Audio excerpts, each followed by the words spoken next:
నాకు ఫైనల్ ఇయర్లో ఉన్నప్పుడు ఒక శివకుమార్ శాస్త్రి గారు అని చెప్పి అక్కడ సీనియర్ క్రిమినల్ లాయర్ ఏలూరులో, ఆయన దేవరకొండ బాలగంగాధర్ తిలక్ గారని అమృతం కురిసిన రాత్రి పుస్తకం రాసిన ఆ తిలక్ గారి బ్రదర్ ఆయన.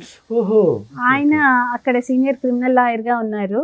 ఆయన మా లా కాలేజ్లో మేము ఫైనల్ ఇయర్లో ఉన్నప్పుడు ఒక లెక్చర్ ఇవ్వటానికి వచ్చారు. ఆయన లెక్చర్ విని ఇంప్రెస్ అయిపోయి నేను ఈయన దగ్గరే చేరదాము అని డిసైడ్ అయిపోయి ఎన్రోల్ అయిపోయిన వెంటనే ఆయన దగ్గరికే వెళ్ళి అడిగాను, నన్ను మీ జూనియర్గా తీసుకోండి అని చెప్పి. ఆయన యాక్సెప్ట్ చేయటం జరిగింది. యాక్సెప్ట్ చేయటం జరిగితే నేను రోజు పిల్లల్ని స్కూల్కి పంపించుకొని, అప్పటికి పిల్లలు కొంచెం పెద్దవాళ్ళు స్కూల్లో అడ్మిట్ చేశాము, వాళ్ళని స్కూల్కి పంపించుకొని మార్నింగ్ వంట చేసుకొని నేను కోర్టుకు వెళ్ళి, నాకు ఫైనల్ ఇయర్లో ఉన్నప్పుడే ఒక 2 వీలర్ నడపడం మా నాన్నగారు నేర్పించారు. కాలేజ్కి రెగ్యులర్గా వెళ్ళటం నాకు చాలా ఇబ్బందిగా ఉంది. ఒక వెహికల్ ఒకటి నా కోసం ప్రత్యేకంగా లేకపోవటం కూడా సమస్య అవుతూ ఉంది. ఈరోజు మళ్ళీ ఈవినింగ్ కాలేజ్ కదా, నైట్ రిటర్న్ అవ్వాల్సి ఉంటుంటుంది. ఇవన్నీ ప్రాబ్లమ్స్ ఉన్నాయి అన్నప్పుడు మా నాన్నగారు నాకు ఆ వయసులో అప్పుడు నేర్పించారు.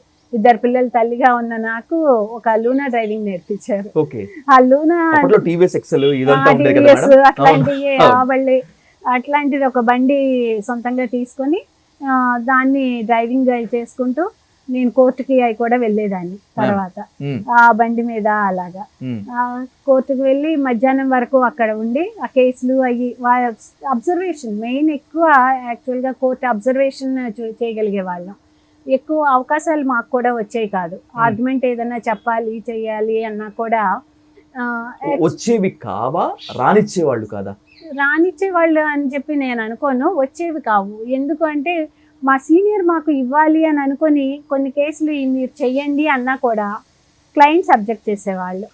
మేము మిమ్మల్ని ఎంగేజ్ చేసుకున్నాము ఈ సీనియర్, అందులో క్రిమినల్ లాయర్ అంటే వాళ్ళు జైలు నుంచి బయటకు తీసుకురావటం, బెయిల్స్ అవి ముందు వాళ్ళకి లైఫ్ అండ్ డెత్ క్వశ్చన్స్.